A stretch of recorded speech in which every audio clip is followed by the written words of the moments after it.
Quand j'ai eu cette voiture, je payais le litre de diesel 1 euro il y a 6 mois. À l'heure actuelle, le litre de diesel est à 1,40. 40% d'augmentation. David, serveur dans un restaurant, ne s'attendait pas à une telle flambée du carburant. Ce père de famille utilise sa voiture tous les jours. Du coup, comparer les prix à la pompe est devenu un réflexe. Ici, le diesel est à 1,49 € le litre. Je m'arrête même pas, quoi. Je préfère continuer et chercher une autre station-service. Justement, à quelques centaines de mètres, c'est déjà moins cher, 1,42 € le litre. Mais ce n'est pas encore assez bon marché pour David. Trop cher. Trop cher, trop cher. Ouais. Donc je ferai pas le plein ici. Comme David, 40 millions de Français doivent passer à la pompe chaque semaine. Problème, diesel ou sans plomb, les prix s'envolent. Résultat, ce geste quotidien est devenu l'enfer pour de nombreux automobilistes. C'est une aberration. J'ai fait le plein, ça me coûte 70 €, là ça me coûte 110 €. C'est catastrophique. Aujourd'hui, faire le plein vous coûte en moyenne 10 € de plus qu'il y a seulement 5 mois. Des tarifs qui font craindre le pire aux professionnels routiers. En période de pénurie ou de flambée des prix, ils sont la cible des trafiquants. Y a-t-il des solutions pour lutter contre le siphonnage? Existe-t-il des alternatives aux carburants traditionnels? Nous allons voir s'il est vraiment possible de payer son essence moins chère. David, lui, a trouvé une astuce pour faire des économies. Une application téléchargée sur son téléphone portable.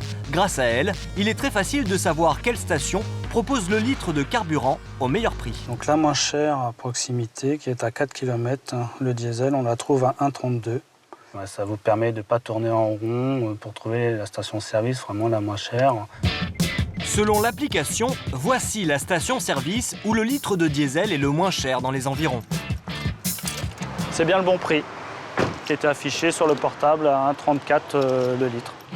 Souvenez-vous, dans la première station, le litre était à 1,49 €. Ici, le diesel coûte 1,34 €. David économise donc 15 centimes par litre de carburant. Sur 50 litres, ça nous fait en gros gagner 7 €. 7 € à chaque plein? 7 € à chaque plein, ouais. Donc c'est quand même avantageux à l'heure actuelle. Grâce à cette application, David peut économiser 180 € sur une année. Mais alors, comment fonctionne ce comparateur de prix? Pour le savoir, nous nous sommes rendus à Roubaix. C'est ici que Franck, son inventeur, référence sur Internet tous les prix pratiqués à la pompe. On a un tableau où l'internaute va choisir son département. On a mis toutes les villes et le prix moins cher de toutes les villes. Depuis 5 ans, Franck actualise quotidiennement ses données, notamment grâce aux 35 000 membres que compte son site internet.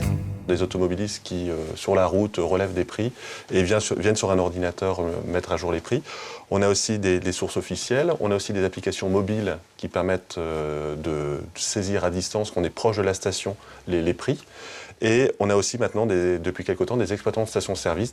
Et quand Franck a un doute sur un tarif, il serait possible d'avoir le prix de votre samplon 98 aujourd'hui. 500. Il n'hésite pas à décrocher son téléphone pour vérifier l'information. C'était une erreur de chiffre. La personne a tapé 1,65,8 au lieu de 1,55,8. Donc je vais faire la correction sur le site. Avec la flambée de l'or noir, de plus en plus d'automobilistes comparent les prix sur le site de Franck. Mais si certains s'organisent pour payer leur carburant moins cher, d'autres n'hésitent plus à se servir directement dans les réservoirs. Annie, chauffeur routier depuis plus de 30 ans, en a fait plusieurs fois l'amère expérience. Je commençais à m'assoupir et j'ai entendu taper contre le pare-choc. Alors je me suis levé tout doucement, n'est-ce pas? Et après je suis allé voir là à travers le rideau. Et puis là, je me suis aperçu que la voiture, elle est là. Et puis qu'ils avaient des bidons et qu'ils traversaient pour monter tout de suite à leur voiture. Aussitôt, Annie décide de vérifier l'état de ses réservoirs. Et malgré le fait qu'ils soient équipés de grilles anti-vol, elle constate qu'elle s'est tout de même fait siphonner des dizaines de litres d'essence. Je me suis aperçu qu'ils avaient démonté ici. Ils ont siphonné par là-haut, ils ont remis ça là-dessus. Moi, ça ne m'était encore jamais arrivé, donc je ne savais pas, j'ai pas pensé à les regarder là. Et ils ont reposé ça, donc il manquait le joint et j'ai perdu au moins 200 litres de gasoil sur la route en roulant. 200 litres sur un plein de 750 litres. Pour Annie, cela représente une perte financière d'au moins 250 €. Pour en arriver là, les voleurs n'hésitent pas à utiliser des techniques sauvages, comme casser ou percer le réservoir avec une pioche, ce qui peut constituer un vrai danger pour les chauffeurs routiers. Pour eux, il est quasiment impossible de lutter contre les méthodes de ces trafiquants. Mais ils trouvent toujours le moyen. Quand nous, on a trouvé un système, eux ont déjà trouvé un autre système en attendant. Au volant de sa petite camionnette bleue, Grégory, lui, ne fait pas le bonheur des adeptes du siphonnage, mais plutôt celui des restaurateurs de l'île d'Oléron. Ah super, cool. Tu viens chercher les huiles? Ouais, si hein. Responsable d'une association écologique, il récupère un déchet dont les professionnels sont bien contents de se débarrasser, l'huile de friture. Nous, via un process de transformation, de filtration, on va s'en servir comme matière première secondaire pour l'utiliser ou en additif au diesel ou en additif au fioul. Bon nickel, écoute, je prends celui-là, on l'emmène à la station. Ça marche. Bon courage. Ouais. Direction le sud de l'île, où l'huile est traitée dans une station de recyclage. La tournée de ce matin, ok. C'est Romain qui est chargé de transformer le déchet en carburant. Première étape, laisser reposer l'huile de friture à bonne température.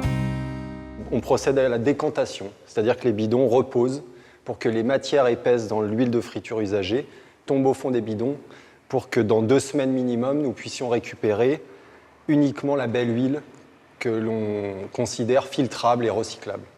Après 15 jours de décantation, il ne reste plus qu'à filtrer l'huile de friture plusieurs fois pour obtenir le précieux carburant. Ça passe dans le tuyau, ça passe à travers la pompe, et après ça passe dans les 4 cartouches pour purifier l'huile, enlever les dernières microparticules qui gêneraient une bonne combustion dans un moteur. Voilà, une huile végétale, usagée mais recyclée, afin d'être utilisée en tant qu'additif au diesel. Mais n'y a-t-il pas un danger à utiliser l'huile de friture comme carburant? Non, répond ce journaliste spécialisé. D'avril à septembre, les températures sont idéales pour rouler à l'huile, à condition de respecter certaines proportions. On parle très souvent de 30%. Nous, on a fait les tests jusqu'à plus de 50%, sans que ça ne pose de problème l'été. Passer 70% s'il y a des problèmes de démarrage à froid et des problèmes d'encrassement d'injecteurs. Mais si l'Europe encourage l'utilisation de ce type de carburant, la France, elle, l'interdit. Pourquoi? Tout simplement parce que les automobilistes ne payent pas la TIPP, la taxe d'importation sur les produits pétroliers. À partir du moment où on circule avec un véhicule qui nécessite un carburant et qu'on ne paye pas de TIPP, on est dans l'illégalité. Donc forcément, là, même si c'est écologique et économique, le fait de ne pas payer de TIPP, c'est illégal. Une utilisation interdite, mais pas pour les adhérents de Roule ma frite. Ici, les membres de cette association ont le droit d'acheter de l'huile recyclée parce qu'ils ne l'utilisent que dans un but écologique. Tu vas bien? Salut Eric, Tu m'as préparé ma commande? je t'ai préparé tes 40 litres. 40 litres d'huile, cela va coûter 28 € à Eric. À 70 centimes le litre, c'est 2 fois moins cher qu'un carburant classique. Ça marche, je te fais un chèque. Ouais. Eric économise presque 20 € par plein, mais ce n'est pas sa première motivation. Moi, si je roule avec de l'huile, c'est plus pour respect de l'environnement que sur le côté économique. Alors ne rêvez pas, l'huile de friture en accès libre pour tous à la pompe, ce n'est pas encore pour demain. En attendant, si vous aussi vous voulez faire des économies, écoutez ce dernier conseil de Benjamin. D'avoir une conduite plus coolée, de mieux anticiper les freinages, les accélérations, ne pas faire d'à-coups. Et là, on va gagner en général un bon 20% sur le carburant. Et on va aussi gagner en stress et en décontraction. Et ça n'a pas de prix. Souvenez-vous, en comparant les prix à la pompe, on peut aussi alléger sa facture de carburant. Et pour ceux qui voudraient tester l'huile de friture à tout prix, c'est possible sur l'île d'Oléron. Il suffit d'embarquer à bord du petit train, autorisé à rouler à l'huile depuis plus d'1 an.